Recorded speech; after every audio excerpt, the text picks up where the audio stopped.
TV is back, and I don't mean the TV you grew up watching. I'm talking about TV as a performance channel. Measurable, scalable, and finally accessible to brands of all sizes. I'm partnering with Tatari to pull back the curtain on what it actually looks like to run TV like a modern marketer.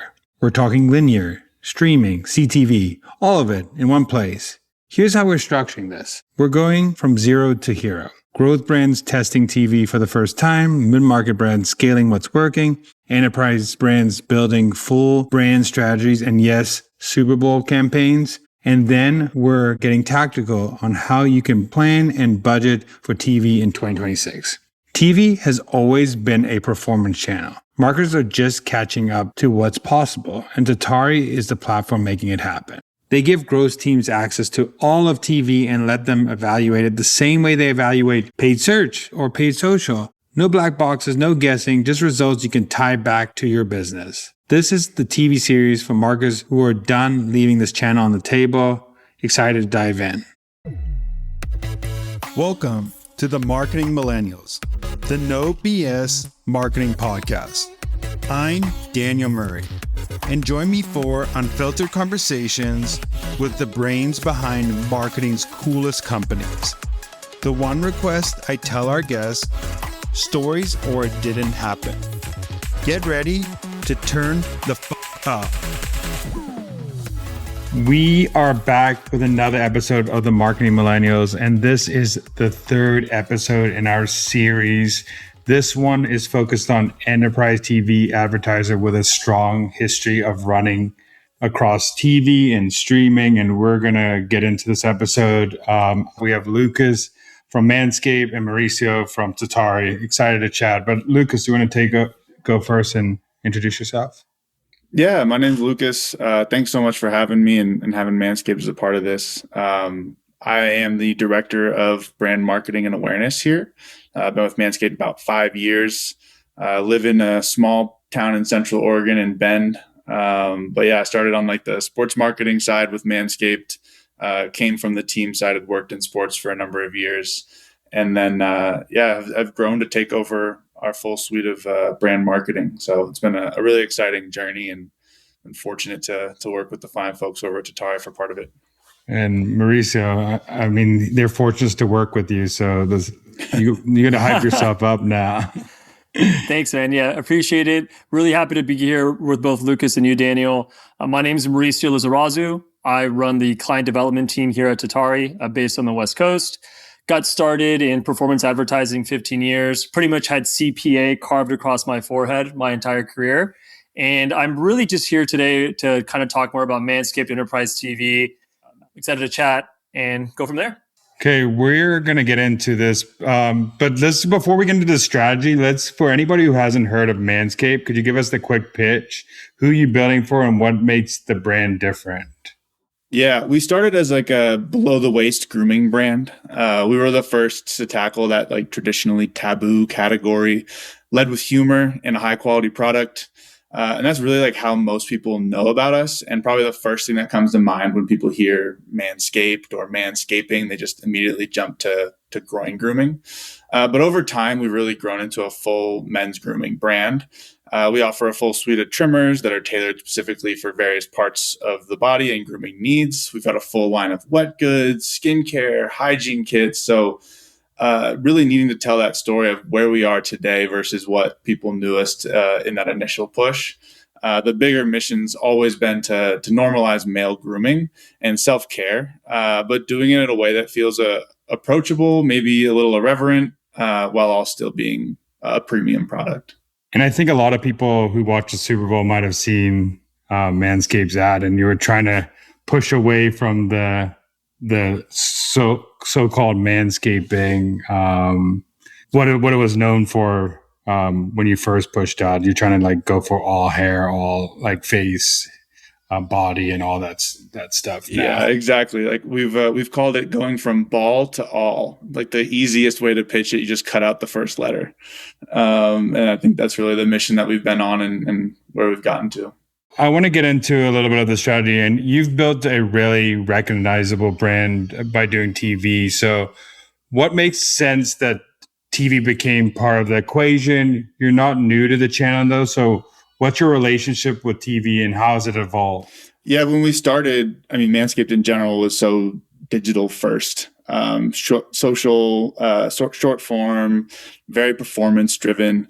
And TV wasn't initially just a way to expand the audience and sort of something we knew we would be testing into eventually.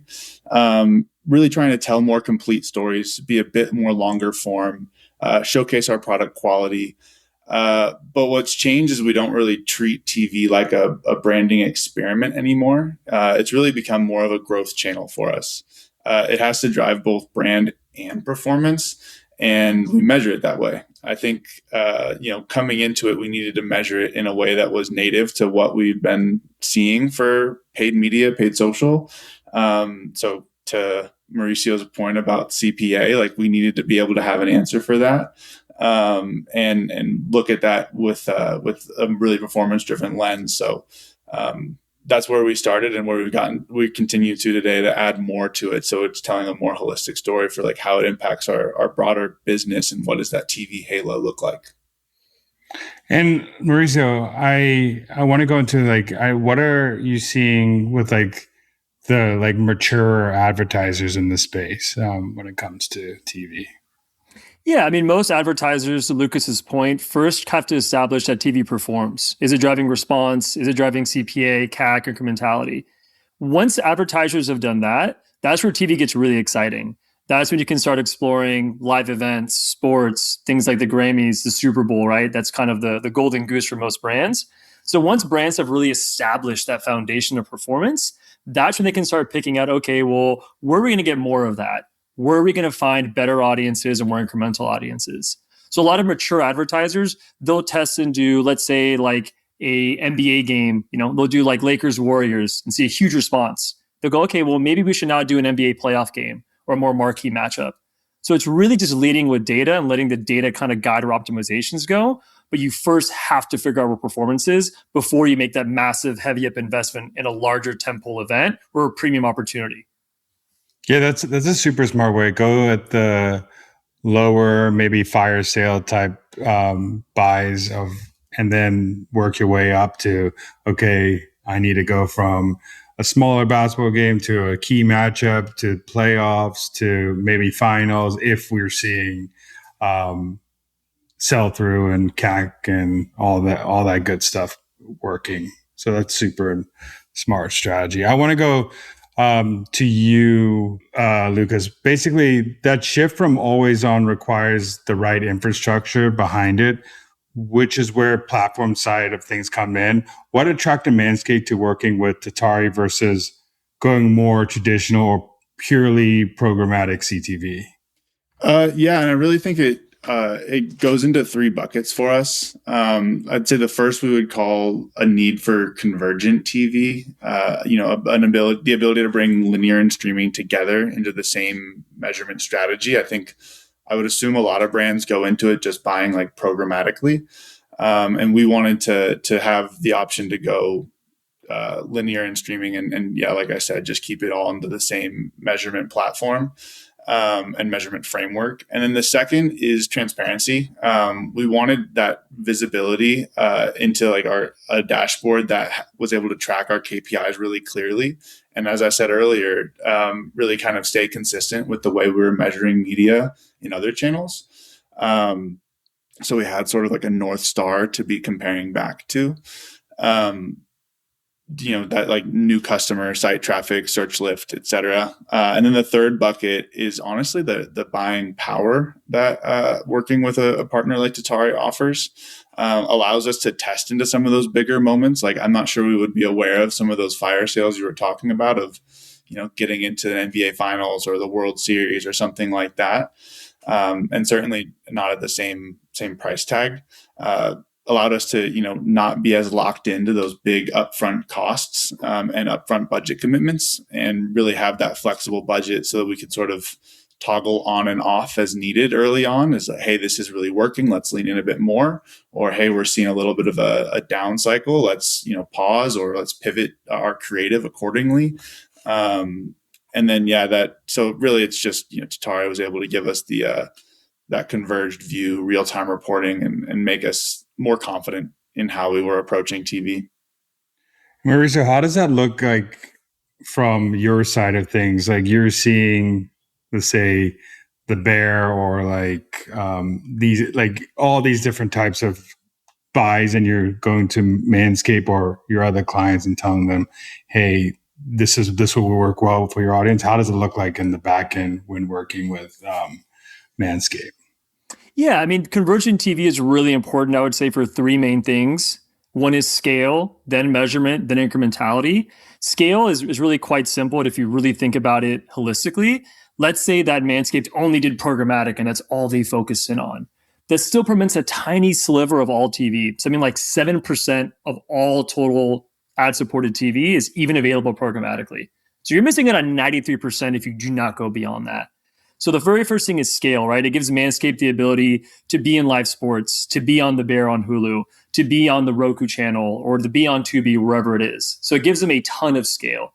The second piece is measurement. A lot of the times, a consumer won't even know that they're watching streaming TV. I'm sure a lot of us here have YouTube TV. A lot of those ads are plugging in straight from the broadcast feed. So if you don't have no way of actually measuring that holistically, Lucas and other brands are going to have a very, very hard time to make sense of it all. So we give them one platform to measure all of it. And then lastly is really just efficiency. Programmatic is really expensive. It's a very, very strong tool. Great targeting, great levers you can pull. Everything's in pretty much real time, but it's really, really expensive. So someone like a Lucas, you could really lean into those direct publisher relationships or those fire sale opportunities and get in front of those same exact eyeballs and impressions at a fraction of the cost. So in reality, convergent TV is really what TV is. Because if you just focus on streaming or you just focus on linear or just programmatic, you're kind of siloing yourself and limiting where you can go in terms of scale, measurement, and of course, most importantly, efficiency. And then you like the walled garden effect. If you don't have a platform, you buy on programmatic, and then you have to go find like direct buy somewhere else, and you're gonna have to find a way to measure it all, and it becomes hell when it comes to that, because we know you need measurement to win, and especially in this day and age with marketing is going to get more and more budget. You need some sort of tracking tool to tell you if it's working or not. Yeah. I mean, hey, we all have less time, Ed. I have a 1-year-old at home. I'm sure Lucas is also very busy. You don't have time to have 5 or 6 different vendors giving you 4 or 6 different reports, and you got to stitch it all together. So it makes it a lot easier just to have one platform to buy and measure it all in one roof. Yeah, I have a 17-month-old, so it's really similar here. You might have heard my 7-month-old crying in the background 2 minutes ago.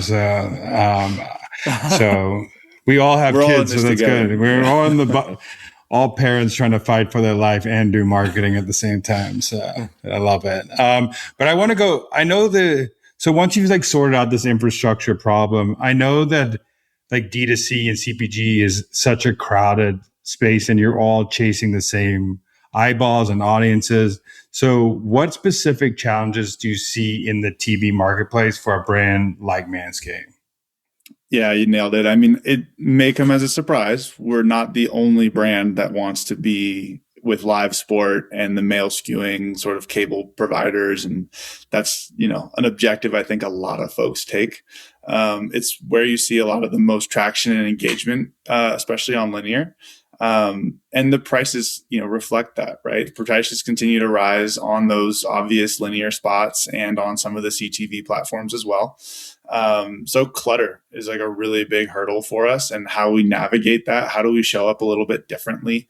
How do we keep that, somewhat irreverent Manscaped tone when we show up? It's a tricky one. So like that creative piece is also really, really important to us. For TV, we do view it as both a performance driver and a brand piece, as we've talked about. And we have creative that matches that. Like we have brand intended creative that's more storytelling, like what you saw in the Super Bowl. And then we also have DR versions of that and more DR native creatives as well that are really leaning into the product descriptions. Our CTAs are much stronger, and really try to call out more of like the features of why you choose Manscaped. And they both land on TV. it's really like, what do we expect to see when we run each of those, and forecasting and setting expectations internally based on what we're planning to run. It's also really important to avoid that overshowing or creative wear. If you just like start a campaign with one video and you just launch it and see what happens, I think like oftentimes people get pretty fatigued of seeing the same one over and over again. So especially as we increase budgets for television, like how do we balance that out with like a mix that keeps it exciting, or slight variations or behind the scenes content included in there as well. And then the third challenge I would say is like that internal pressure to show more than just TV accomplishes, like reach and awareness for Manscaped. It's how are we contributing to acquisition? How are we driving revenue? They're not easy challenges to tackle, but I think we continue to make progress each year, and with each campaign and with each creative that we're putting out there. I think it's just that ability to see each performance compared to the past, and try to like test these different little tweaks. We're not shy to try new things and take some risks in our creative too. How are you deciding like when to like launch a brand storytelling creative on like this, say a Super Bowl buy versus more of a DR type creative on another channel? Like how are you deciding where you're launching DR creative versus brand, or is it the same channel or is it different channels? I would say there's like seasonal tent poles for us that we're launching brand around, and it's more dictated by that, like our business needs. Like we want to tell a story about a product that's coming out, or we really have a key focus that we have to let everyone know that we aren't just a ball grooming brand, that we've got products for elsewhere. So it's like we have an initiative that sparks the brand piece of it. And the DR sort of comes in as a balance, like knowing that it's not going to drive the same performance. We try to keep the campaign as balanced as we can, so that's when the DR comes in to sort of have a version of that brand creative. So we're still supporting recall and still getting the frequency up on that visual and that story, but also adding in that component of like that, quick second where you just saw the lawnmower. Here's a little bit more about the lawnmower. And then here's a version you saw the beard hedger. Here's a little bit more about the beard hedger. So it's kind of like trying to have that balance where like we get to do our storytelling and then support it and think about how, me as a viewer, my experience, if I saw the first, the second, the third, and try to bring people through the funnel that way. Mauricio, I want to go into like, so how does like the unified data across linear and streaming actually change planning decisions for like say Manscaped and other buyers?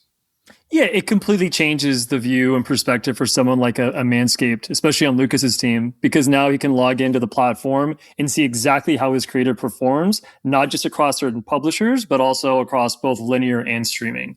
So for Lucas, he can log into the platform. He can say, okay, cool, creative concept 1A2, which is more of a branding kind of creative, actually had this downstream effect on his campaign. Maybe it had a lower CAC, but it really was able to drive website visits. And then he can look at it both holistically across linear and streaming, or just on streaming properties. The other piece too, right? That's just for looking at creative. But overall for inventory, it creates an incredibly strong way for you to really isolate where TV is driving that impact. So when we had that quick example earlier of how to get into fire sale opportunities, you really should know which fire sale opportunities to take a swing at. And having a platform that's really unifying both streaming and linear allows you to do that.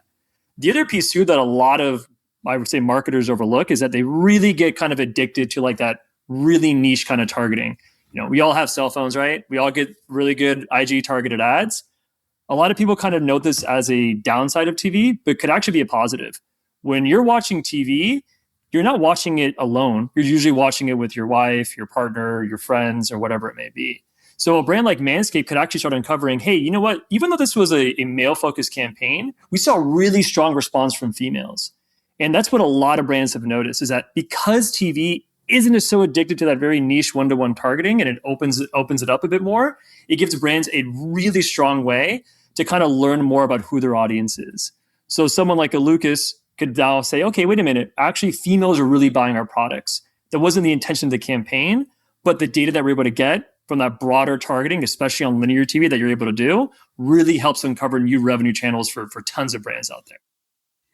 Yeah, that's such a good point, because if you think how many times, for example, sports, it's either watched with you or your partner, or you're having a watch party, or it's at a bar with 30, 40, 50 people watching. Not many channels you could get that many eyeballs at one time on a screen. Most of it's just like one-to-one. But like Facebook, nobody's looking over your phone and being like, oh, look at that ad together.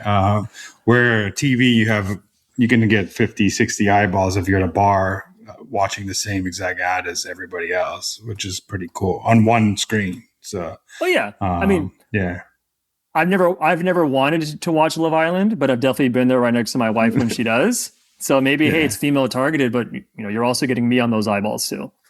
I feel like all guys say like they don't want to watch it, and then they're watching it more than their wife. It's just how it ends up happening. Like my wife watches The Housewives, and I'm like, oh, I'll sit and watch with you, and then I'm like, end up watching the whole show, and I don't know why I did.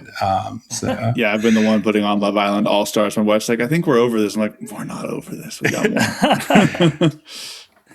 So Lucas, I know you're constantly navigating the balance between where to put dollars across linear and streaming. So walk us through how you think about that split. Is there a framework, or is it more fluid based on what the data tells you? It's pretty fluid. We really do follow the data. I will say, like, linear still wins for that broad reach, especially around those major sports like and major tentpoles like Super Bowl or Love Island premieres. I think showing up there is really important to get those reach numbers as a part of your campaign and a part of your TV strategy. But streaming, we're a bit more refined, maybe even a little bit surgical. We try to be more targeted, and add more demographic layers onto what we're doing and who we're running our ads for. Try to reach that like younger cord cutting audience, which I think we do very well with as a brand. The key is really just to have a mix that's not static and changes based on the campaign that we have live, the creative that we have live, the time of the year, what we're trying to achieve as a brand in that moment or with that creative. And we always like try to just continue to be testing as well. So trying to, hey, Tatari is saying that this streaming platform is something we should be considering for whatever reason, and let's give it a shot. Like they make the barrier of entry pretty achievable. And so we start bringing in more and more. And honestly, it's where we found some really great incremental lift and drove the most site traffic is on some of these ones that we wouldn't expect. And I think initially we were just planning on, let's just do cheap linear sports and sports adjacent highlight shows and things like that. And where we stand now is a lot more complex. And I think we would have missed out a ton if we had just stuck with that initial, like, let's make sure we're running on Sports Center and in big male dominated events. What were the placements that actually really surprised you when you bought into them? I don't think we've run on Love Island, but some of like those like reality TV shows have been really surprising. Like we've done some of The Bachelor. We've done, because you're right, it's catching a room of people where there's usually, multiple folks watching, but also running on Bravo, running on E. And some of like those more female skewing networks have been a little bit of a surprise. We know that a lot of females buy our products for, seasonal gifting events, I would say. And sometimes even for themselves too. I've got a white product that we have behind us that's been doing very well with female consumers, buying for themselves. And so I think, it's been a little bit of a shock to see how well some of like those female skewing channels and audiences have done when we've put our programming against them. Yeah, it's good to test those things, because I know, for example, guys don't like to buy like things that, those type of things like razors or deodorant and stuff. It's annoying buys to them, but if their wife sees it or their girlfriend sees it, they're like, hey, we need you to buy this. Like they're like the convincing factor in the room. So it's super helpful to get. Or if their wife sees it, they could say, hey, reminder to buy that razor, or reminder you need to groom a little bit. Go buy that right now. So I think that's super important. It's definitely evolving, but like that self-care piece is kind of tough for a lot of guys. Like they just sort of like won't even notice it, won't think to buy it. And then you show it in front of an audience that is regularly buying self-care products, group like body products, lotions, out, like all the different things that women typically will consume in the beauty space. And they say, oh, you need this too. Like it's okay to take care of yourself. Sometimes you need someone looking out for you. Yeah, Mauricio, how have you seen like the optimizations that people are making and things like that? It's a bit interesting, for branding goals, you do need a little bit longer of a window before you start making those optimizations. I would say for brands that are just starting, you typically want to kind of buy and plan week to week, but at the end of the month, you really want to take a harder look at how everyone performed. I think a lot of advertisers get a little bit too mixed up into saying, oh, we saw a great response, let's optimize in and out of that network. But sometimes TV campaigns need a little bit more time to breathe. So the way we do that at Tatari is we can actually forecast out what that performance will look like. So brands are able to be a bit more agile. A lot of mistakes brands make is that they'll spend for months on end, and then finally their MMM tells them something different, or their attribution tells them something different. So I'm all for shifting into high spending networks or higher performing networks, but you really want to be able to trust that data and let that data really breathe. The real goal, I would say, for a lot of advertisers when they come in with us, it really isn't just to hit their CAC goal in the first month. It's to uncover which exact publishers, audiences, and networks can hit their CAC goal. So that way in that second, third, and fourth month, you're only shifting spend on those top performers versus just kind of making wholesale changes month over month without really understanding what works. And that's really where having that convergent platform makes a huge, huge difference. Because if you just try to pick this off one by one, you're not really buying on TV. You're just buying programmatic, or you're just buying linear, or you're just buying streaming. So it's really important for advertisers when they test TV, they don't really have any kind of bias and they test it fully. A lot of brands are surprised both ways. Sometimes like, oh yeah, nobody watches linear TV, but hey, older people are actually buying their product. Or they, hey, you know what, our product doesn't really do well for younger audiences. And then boom, out of nowhere, now younger people are buying their product. So don't just kind of limit yourselves by any kind of assumptions. Really let the data do the talking there. Yeah, I love it because you could audience test, you can message test, and also that's the issue with a lot of TV, right? Is people assume that I'm going to make this big buy on one channel, and if it doesn't work, I'm screwed. And that's where people leave TV because they make maybe that wasn't their audience, or that buy was not the right buy for them, or the message didn't hit with that channel. And having something where you can test basically like other channels that you could test right now, like a Meta or a Google, it's helpful to be able to test multiple creatives with multiple audiences and see what works and what doesn't work for that audience at scale. I want to go into, talking about like proving value and talking about measurement. So from a measurement and accountability standpoint, what are the hardest things about proving TV value at your level of maturity, and how have you and like Tatari worked through those challenges? Yeah, I would say it's really it's been a big shift from kind of what we talked about as like the entry point and the why you get with Tatari and some of the agencies similar of wanting to make these one-off tests. Like, oh, let's try a Lakers game. Oh, let's try a NBA playoff game. And while that's valuable and was a great way to get into it, I think it's really the shift to being more like looking at the system and more system thinking rather than just one-off buys and campaign to campaign. I think it's, really like helping us like understand TV's total impact and forecasting against that and measuring appropriately. It's not always going to be like in the same session conversions as we see with some of our other channels. We need to be more following like the assisted conversions, branded search, direct traffic, conveying all that internally so that everyone's aligned that TV is a full funnel contributor and something that should be always on versus just another channel that we measure exactly the same as everything else. So I think it's like really like seeing the full impact and the halo of what TV can provide, and then forecasting accordingly and having that expectation as we go into some of our like MMMs and studies like that we'll run. I think that's the key. I think that you just said the halo. I think a lot of people don't realize how TV impacts other channels, also other retailers. Say you like on Amazon or you're selling on different, you might see a spike on Amazon versus another place, and you're not even intending to do that. But the halo effect of TV is making people think of your product and then go buy on multiple channels. And if they think about your product and then see a Facebook ad and stuff like that, the TV could bump Meta up, bump direct.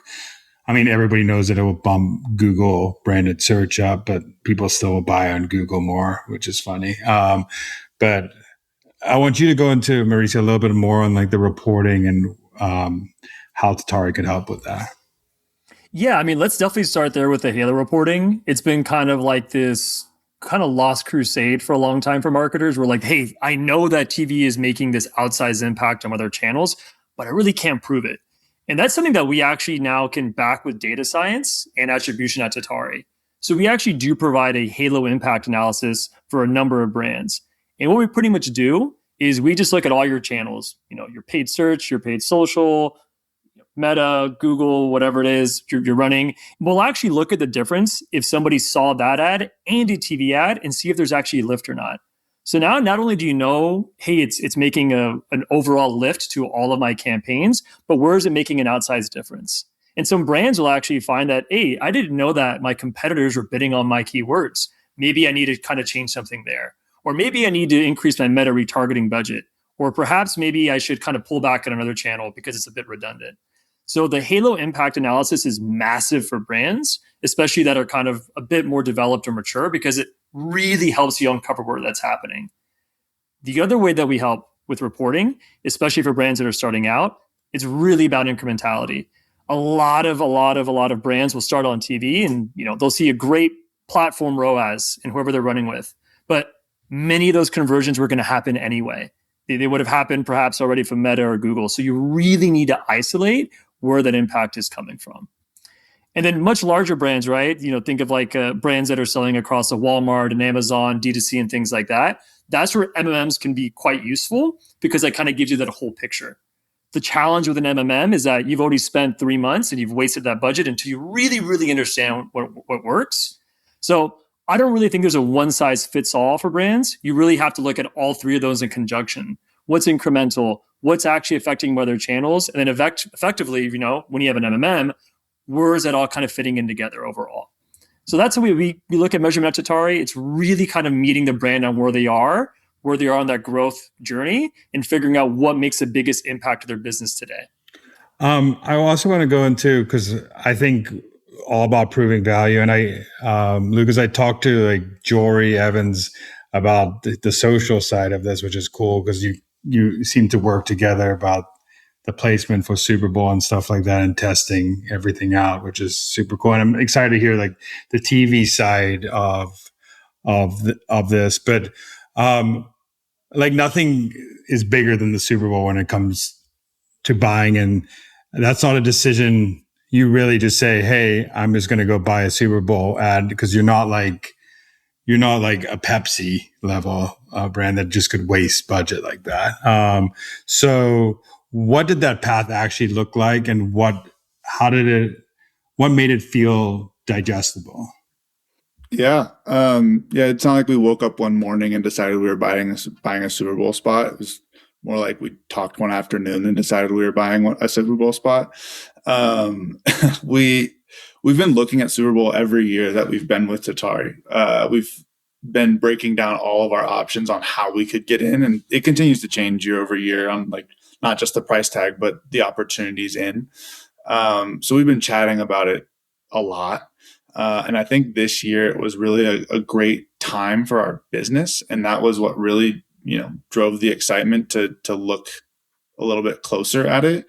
But where we bought in wasn't that traditional in-game spot that I think everyone assumes it would be. We actually bought a pre-game spot that ended up running right after the field interviews and right before the national anthem. We still were included in a lot of the roundups with everyone that was buying those true in-game spots because we treated it internally as though it was on that scale. And it really was to us. We wanted to make sure we had the perfect creative that really met the moment. And I think we delivered there. But we really had to make sure that we were ready for it and that we took that approach that fit for us in this moment rather than just kind of what everyone thinks Super Bowl is and should be. We'd done some overtime bids in the past and we felt we were ready to step up and actually have a moment that we knew would come our way.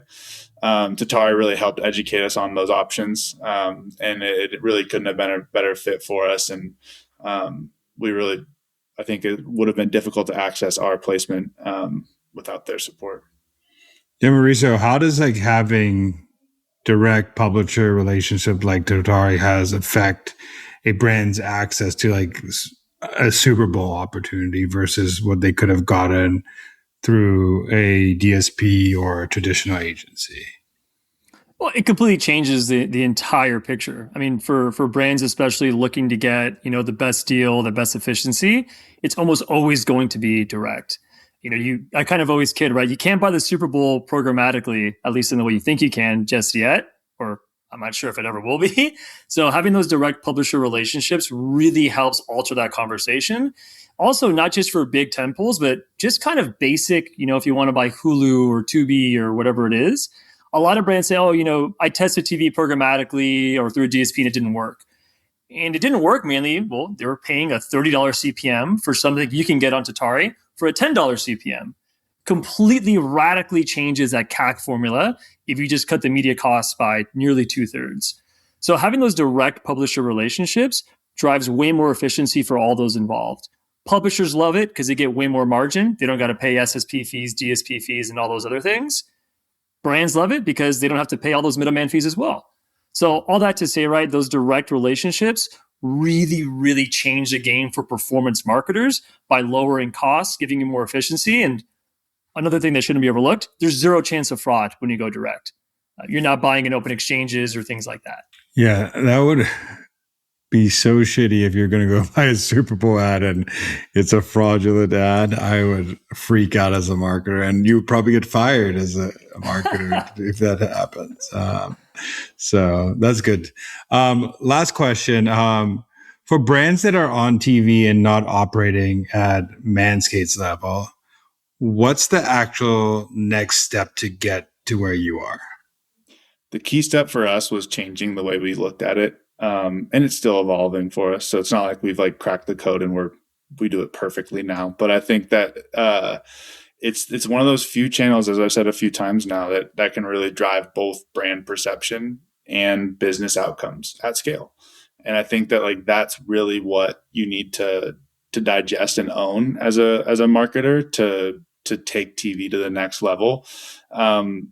You have to take it sophisticatedly too, though. You can't just, kind of throw a dart at the wall and hope it's working. But you only unlock it if you treat it with the same rigor that you do the channels that you're native to. So for us, it was digital, and we really had to treat TV like a top opportunity for us and a place that we really intended to go. We had to be very focused on what the goal was, and we had to move away from sort of that more sporadic one-off or campaign focused buying, and try to get to that always on place. And I still think that we flex in and out throughout the year and have lulls where we have lower spend and increase peak seasons for us. But it really does take just, understanding how much it can deliver and being confident that it can reach that for you, and then really following the data to make sure that it delivers against that. For us, it was also, I think, making sure our creative fit the platform. I don't think that you can always just run whatever's working on digital on TV. I think sometimes you should really take the time to build a TV intended creative that tells the story in the right way, and continue to test some of those more digital native ones, especially on CTV or through some of our more programmatic buys that we'll do through Tatari. TV is a demand generator and powers all the other channels, like we were saying about the halo effect. Don't just leave it as a siloed brand item. You can view it as both brand and performance. Yeah, I think what you just said about treating it like digital channel, you wouldn't just turn off Meta and then come back to it and then you have to have that data to keep learning and growing that channel and learning what channels are working, even if it's at a lower spend level for that a shorter period of time. And then those tentpole moments say, oh, maybe reality TV, this type of sports audience, and this is what we should double down on. If you don't have always on, it's a little bit of a guessing game, or you're relying on what other brands are doing, and that might not work for your audience. I want you to close this one out, Mauricio, on follow up what Lucas just said. Yeah, I mean, we look at in kind of three tranches as brands start on TV: performance, scale, and then brand. So when brands really start out on TV, you should be obsessed and committed to performance. Can it deliver CAC? Can it deliver response? The other thing I really wish brands would kind of lean more into is leading with more of like an audience first approach. And I don't mean like audience first KPIs, but just look at the overall ecosystem. A lot of the times I'll hear brands that tested on their platforms like, yeah, I was running on all these publishers, but I've never heard of them. And they were my top performing ones. And I always kind of smirk and say, well, what kind of attribution or measurement were you using? A quick little fun fact here, 90% of all streaming TV ads happen only on 10 apps. So the likelihood is if you haven't heard of a streaming publisher and that likely is a top performer for you, it's probably something to do with your attribution. So what do I mean by that is really start thinking logically, okay, where's my brand actually showing up? Does it actually kind of make sense logically? What does the data also tell me? So that's kind of first and foremost. Treat it performance oriented. Really think about where your audience lives on TV and make sure these are obviously publishers and networks that you really trust or have heard of. And then the last piece is don't underestimate the business-wide impact of TV. So while I do want many brands to isolate the impact, you could also start noticing those effects across other channels too. Whether it's with a halo impact analysis or if you see your Meta retargeting or Google retargeting skyrocket, you're going to be able to kind of sense, okay, something's happening here. Something's a bit different. So that's pretty much it, right? So to end there, keep it performance oriented, kind of follow where your audience is, and then don't underestimate the impact across your entire business. I also think that, talking about that halo of just channels, but I also think you have a halo over your brand and you actually look a little bigger by being on TV, because when people think of a TV spot, like Manscaped having an ad at the Super Bowl makes Manscaped look 20, 30x bigger because you're on the same stage with all these big brands where, and if you want a sports game, people think that TV is you're spending millions and millions and millions. So it gives you this halo of a brand that actually is serious and is making like people are using if they're willing to go on TV and spend there. So I would add that Meta, everybody has access to. So there's weird brands that you get on your feed all the time. So I think it's, but yeah, thank you both for coming on. I think it's super cool that what you're doing at Manscaped and also what Tatari is doing to help brands have access to things like this, where there's so many opportunities when it comes to TV that people aren't thinking about that they should double down on and actually be serious to start testing now if they are, because it's a channel that actually has both effects, like you said, brand and direct response effects. So thank you both for coming on. Yeah, thank you, Daniel. Really appreciate it. Thanks so much for listening. Keep tuning in to hear more great insights from the coolest marketers from around the world. If you haven't already, make sure to subscribe and follow the Marketing Millennials podcast on Apple Podcasts, Spotify, YouTube, or wherever you get your podcasts. And if you like what you hear, I would greatly appreciate you giving us a 5-star rating. It helps bring more marketers into our community.